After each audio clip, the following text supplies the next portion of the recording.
Two guys have Minnesota sports flowing in their veins. Mackie and Judd on SKOR North and SKORNorth.com. Welcome in to a Feedback Friday edition of Mackie and Judd here, where we just turn over the whole show to you guys.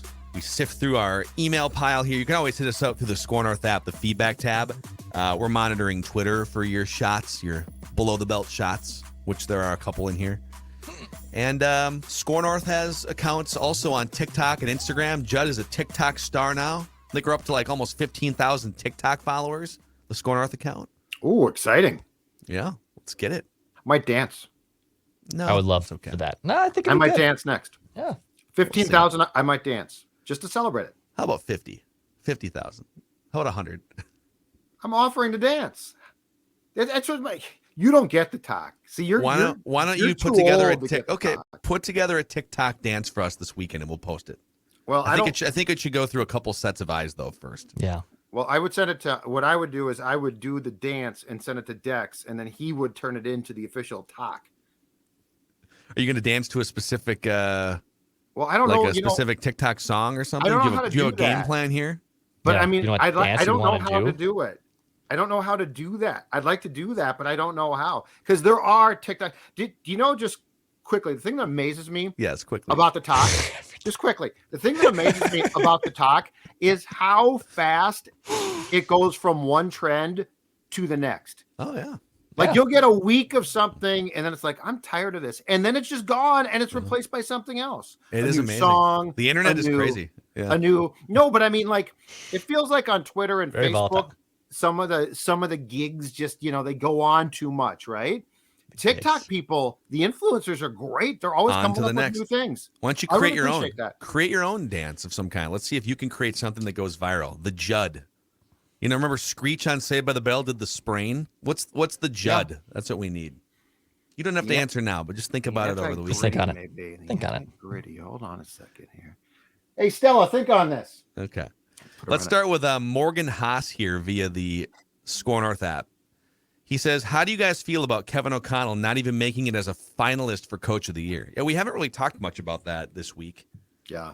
But, 5 finalists for Coach of the Year, and Kevin O'Connell, 13 wins in his first year, a 5-win improvement. What did you guys think of that? Well, I thought it was sort of crappy, actually. So if I'm not mistaken, among the 5 finalists was Brian Daboll of the Giants, right? Who was like talked up all year long.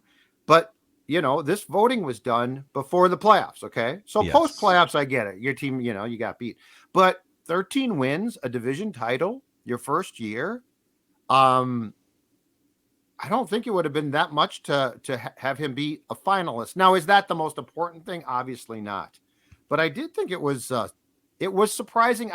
All year long, I was slightly taken aback by the Brian Daboll love. And I know it's the Giants, so, it's that market. But for Kevin O'Connell to come in, and I mean, he improved Kirk. It's not like he had this quarterback who was a Hall of Fame player. He was solid, but the 8 comeback wins from Kirk were 100% at least attributable to the coach helping him out, trusting him. So I thought he should have been a finalist. I thought it was sort of crappy he wasn't. Yeah, I mean, there's a few guys. I don't even have the list in front of me, but like Doug Peterson, absolutely. Yeah. To bring the Jaguars from basically the worst team in the league to winning a division 9-8, absolutely.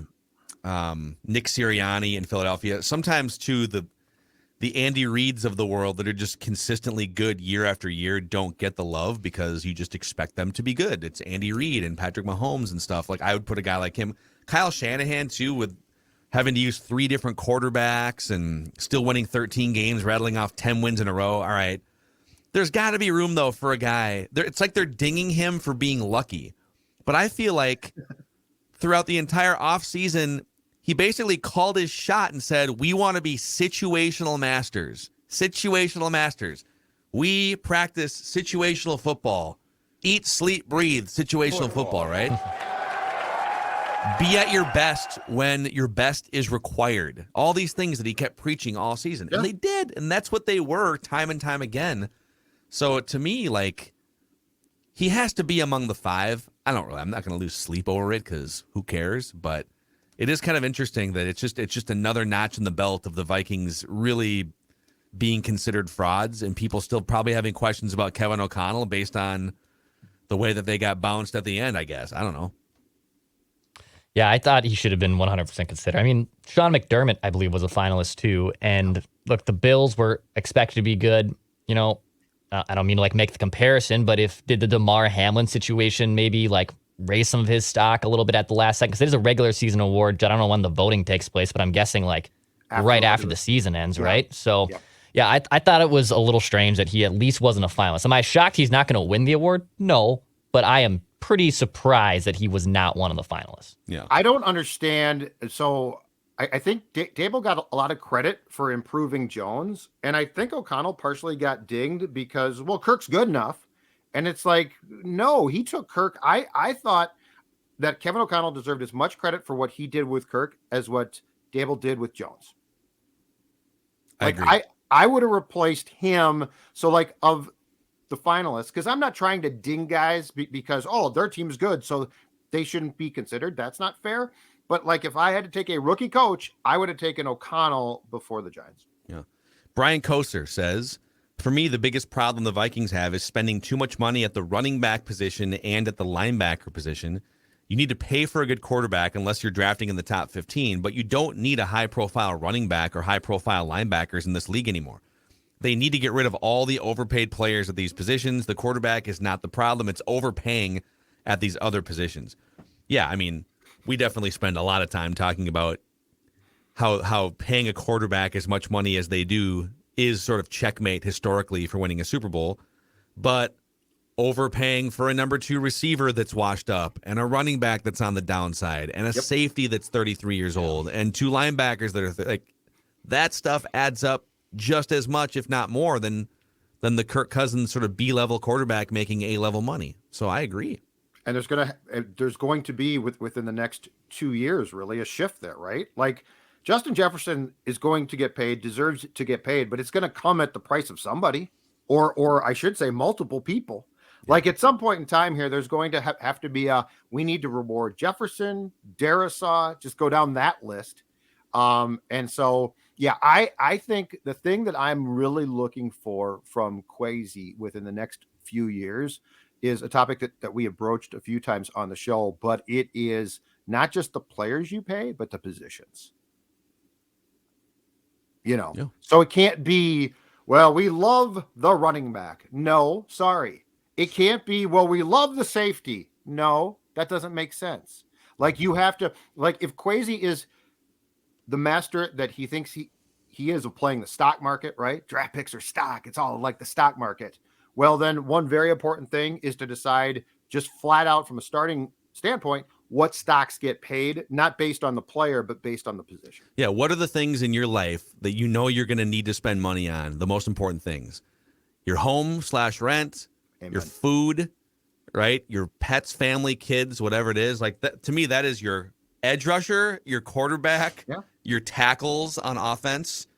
And if you need to buy the cheaper toilet paper because you spent a bunch of money on great groceries to be healthy, then okay. Wow, you just Don't went there. You just went there with, oh, no. Yeah, that stuff that's sandy. Ugh. All right, I agree with the toilet paper thing. You should definitely spend money on toilet paper. Yeah. Double ply. There's Kleenexes. You can replace those with you know blow what? your nose with toilet paper or a paper towel or something. A running back is like a deck. Decks are great, right? We all love a nice deck. I don't know, man. I disagree with you here. I love decks. Yeah, really? Because if somebody out there wants to don't cut the deck. Advertise their deck. No, I'm saying building one. No, I wouldn't cut the deck, but I'm not going to build one probably until I'm sure. Very interesting analogy. Yeah, very interesting analogy by you here. Well, what are luxury things, you dipweeds? What are luxury things? A running back is a luxury item, okay? How about a fire pit? A fire pit? You need a fire pit. Oh, it's like a good running back. I consider a fire pit. This is what are you talking about? Fire pit. I'm trying to think of things that I would like but don't have to have. Bullseye Bianami via Twitter says, go watch and cover the Bears since you guys like draft picks, cheap young quarterbacks, and salary cap space. Yeah. And then Mo Bliss 27 on Twitter said, yeah, well, who doesn't like draft picks and cheap young quarterbacks and salary cap. You don't like draft picks, cheap quarterbacks, and salary cap space? And then Mo Bliss 27 chimes in on Twitter right after Bullseye Be Enemy and says, Mackie and Jeb will use every narrative to say that we should be in a panic after winning 13 games, with a new head coach and general manager who both killed it and the worst defense in the league. What? Are we saying panic? I don't think we're saying. Don't confuse trying to figure out how to proceed forward with panic, okay? Let's calm down. Calm down, Mo Bliss 27. Take a deep breath. To be fair, there might be certain sources of information in this town that would paint what we do as panic because they are told it's constantly fine. Oh. We are solution finders. Yeah. Solution You know what we seekers. aren't? Here's what we're not. Gaslighters. That's what we're not. I feel like there are certain, and I won't name them, Valley Sports North. I feel like there are certain gaslighting agencies in this town. Coming up next on Vikings Today, Kirk Cousins takes his family to a restaurant. So I feel like there are certain gaslighting agencies in town that unfortunately have a negative impact on people. And so we get notes like that. And let me tell you right now, I don't blame you. I don't blame you, but you need the correct Vikings therapy. It's not your fault. Don't do this to me. Not you, man. Don't do this to me. It's not your fault. Nate Clay chimes in and says, I am a new fan of the show. I've been enjoying all of your daily Vikings content since the start of the 2022 season. However, Mackie said something on Purple Daily this week that's making me want to stop listening forever. We can't let this stand. Oh, yeah. Timpani is the plural version of the word. When talking about buying a single drum, you should use the word timpano. Timpano.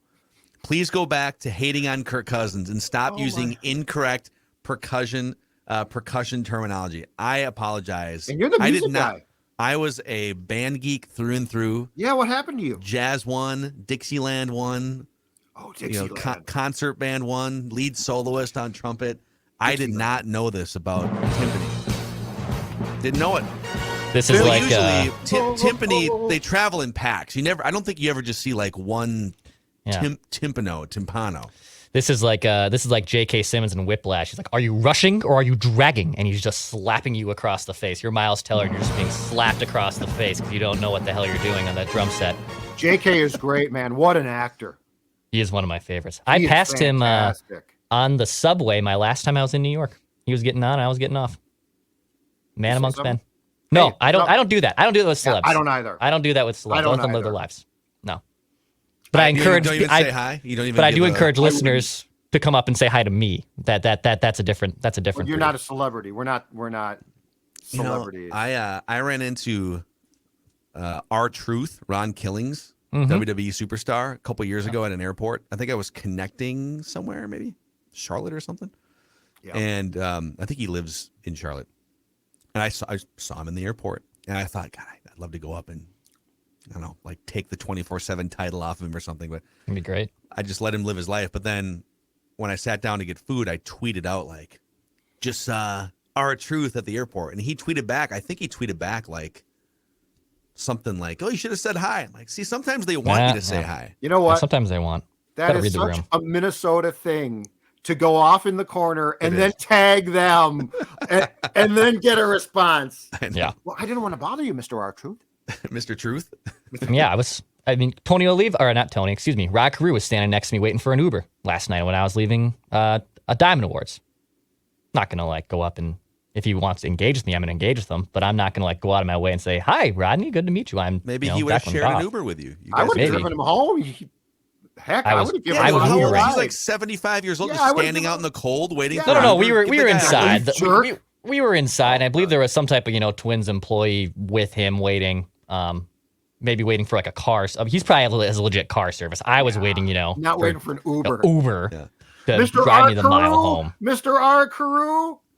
My favorite Twins celebrity sighting, and I have just having covered the Twins beat 10 years ago for a few years, I got to know Tony Oliva a little bit. But after I was done covering and go to games as a fan or whatever, I was standing in line at the Tony O's Cuban sandwich stand, which is an outstanding sandwich. And standing in front of me in line behind 5 other people was Tony O himself. Nice. He waited in line at the Tony O's Cuban sandwich shop behind 5 people. One of the greatest guys of all time. Ordered a sandwich. One of the nicest men of all time. Mm-hmm. Just you know what, the though? Sandwich. Nowhere is there more of a discrepancy in sports food than the Tony O's Cuban sandwich. Downstairs at Target Field, they're hot. They're delicious. Oh, Upstairs, they get cold. They're like gut busters. So they Like, make it's them. gotta They be make them hot. downstairs and they just run them up, or how No, does I it- think upstairs they don't sell as much, and so they get put to the side. But when those things are hot, just unbelievable. But when they get a little bit cold, run to the bathroom. Oh, huge. good. It's just not good. Gut buster. Work on a fix for that. Falvey needs to find a fix. Paul Wade says, here's how the Vikings can get their quarterback in the next year's draft. The general manager agrees with the Wilfs to run back their geriatric defense, which again will be a step slower than it was in 2022, with the first place schedule that includes the San Francisco 49ers, Cincinnati Bengals, and the Philadelphia Eagles. They will probably be lucky to win 5 games, leading to a high draft pick in 2024, and the GM will get to do his rebuild the way he wants after all. Don't tempt me. And don't tell me you had a good time. If someone said, hey, you can run all this back again with the same aging defenders and you'll be guaranteed to lose 12 games, would you sign up for that tank job, Judd? It's pretty ingenious. Yes, I would. Here's the problem. I don't think they can. I think the offense, because I do expect it to improve again. Yeah. I think the offense would accidentally win games. This is a very interesting approach here. Like, because I was talking about this on Purple Access with Chip Phil. Like, what? Like, your offense is ascending, I think, and it's got, as Dex and you both said, it's got the bones, right? So like it should improve, but the defense needs to be rebuilt. And so it's sort of this interesting thing where one part of it's here, it's high. Yeah. It's not at the top, but it's high. And one part of it's like just fluctuating down here. So like, what is the approach? Yeah, it's well, I think the approach will be continue to push forward offensively and compete and rebuild defensively. Competitive rebuild. Compete offensively, try to get faster. It really can't get much worse on defense.